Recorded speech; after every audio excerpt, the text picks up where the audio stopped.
నీలాంటి కొడుకు భూమండలం మొత్తం వెతికిన దొరకడరా.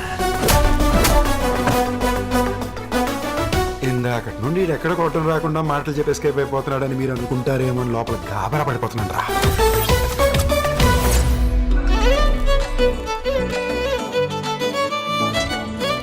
అమ్మాయిలతో మాట్లాడాలంటే కాస్త సిగ్గండి. ఇప్పుడు బాగానే మాట్లాడుతున్నారుగా. పెగ్గేసాక సిగ్గే ఉంటుందండి. ఆ అమ్మాయిని పడేయాలంటే మన్మధుడిలా ఉండాలండి. మరి నేను ఎలా ఉన్నాను? మనవాడిని ఎత్తుకునే వాళ్ళ ఉన్నారు.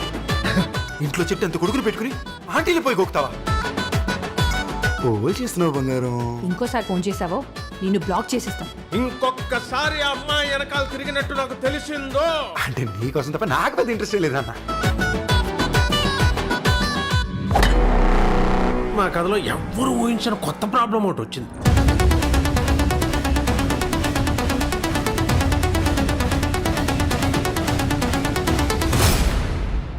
జరిగింది ఏదో అర్థమయ్యేలా చెప్తారా? నువ్వు చెప్పు. నువ్వు చెప్పు. పెద్దోడు నువ్వు చెప్పు. ఇందులో పెద్ద చిన్న ఉంది, నువ్వు చెప్పు. చెప్పడానికి ఏముంది, సైకాలజీలో కోర్సులు ఉన్నాయి కానీ సైకోలు కోర్సు ఉంటే సిలబస్ మీరే రాయాలి సార్. వెయిట్ చేయి, ఇంకా చాలా పని ఉంది.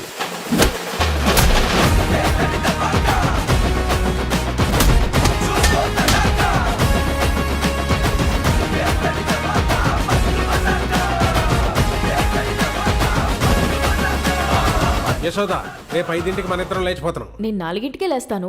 నిద్ర కాదే, లేచిపోయి పెళ్లి చేసుకుందామని చెప్తున్నా. దొరికిపోతే ఇంకేమైనా ఉందా? బయటికి పంపించేసేవాళ్ళ భయ్యా. ఇది లోపల పంపించేసేవారు భయ్యా.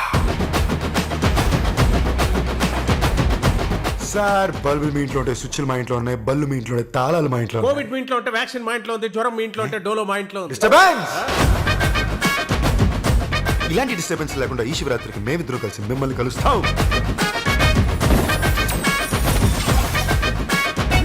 బాలయ్య బాబు ప్రసాదం కళ్ళకు అద్దుకొని తాగమని చెప్పు. తాగిన తర్వాత 3 సార్లు జై బాలయ్య జై బాలయ్య జై బాలయ్య జై అనమని చెప్పు. బాలయ్య, జై జై బాలయ్య. అన్నయ్య